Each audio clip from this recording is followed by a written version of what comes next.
Bayangin, kalian lagi santai di malam yang tenang. Sampai tiba-tiba, jam menunjukkan pukul 9:12 malam. Di sebuah pesisir tenang Australia, keheningan itu pecah seketika oleh suara yang sangat keras. Suara yang bakal mengubah sejarah selamanya.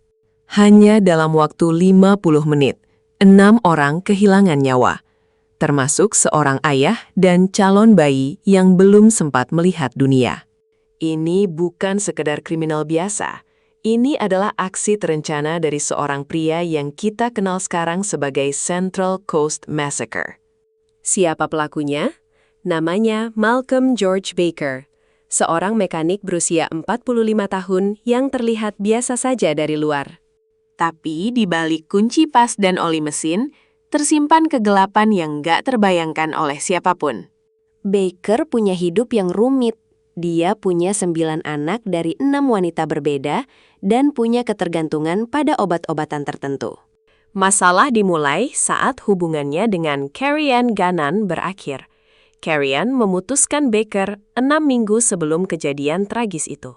Baker nggak terima. Dia mulai menunjukkan sisi obsesifnya yang sangat berbahaya. Polisi sebenarnya sudah menyita senjata apinya dan mengeluarkan surat perintah larangan mendekat. Tapi itu semua nggak cukup.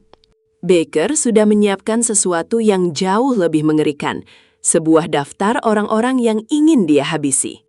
Malam itu, 27 Oktober 1992, Baker mendatangi apartemen Carrie Ann dengan membawa senjata ilegal yang sudah dimodifikasi. Target pertamanya adalah teman Carrie Ann, Christopher Gall. Dia ditembak di bagian wajah, tapi secara ajaib, dia selamat. Baker masuk ke dalam rumah. Dia nggak memberi ampun.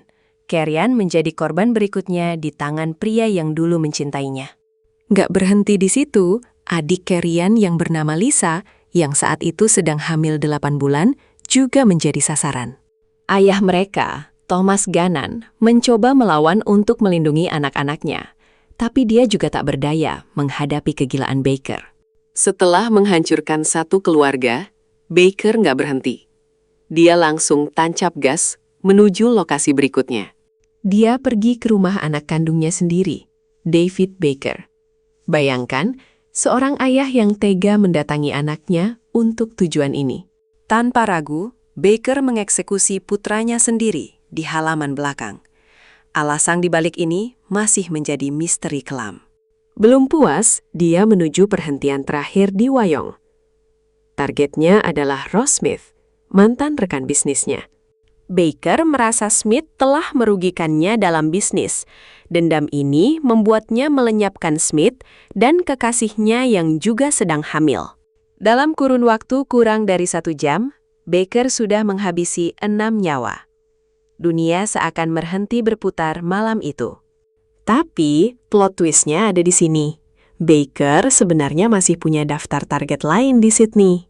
Namun, entah kenapa, dia malah mendatangi rumah seorang temannya yang bernama John Thompson. Baker menceritakan semua yang sudah dia lakukan. Thompson yang terkejut mencoba tetap tenang dan melakukan hal yang tak terduga. Thompson berhasil meyakinkan Baker untuk menyerah. Dia membujuk sang pembantai untuk mengakhiri malam mengerikan itu di kantor polisi. Pukul 11 malam, Baker berjalan masuk ke kantor polisi Towcley. Dia meletakkan senjatanya di atas meja dengan sangat tenang.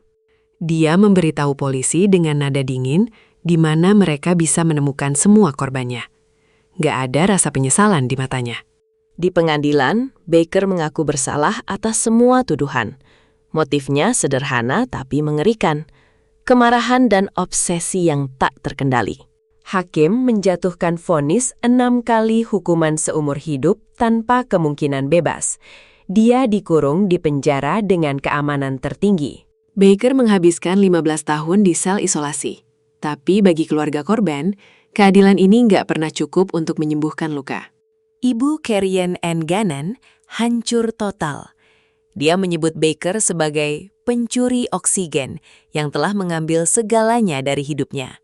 Malcolm George Baker akhirnya meninggal di penjara pada Juni 2024 di usia 76 tahun, membawa semua kegelapannya ke liang lahat. Kasus ini menjadi pengingat tentang betapa berbahayanya obsesi dan kegagalan sistem dalam melindungi mereka yang terancam.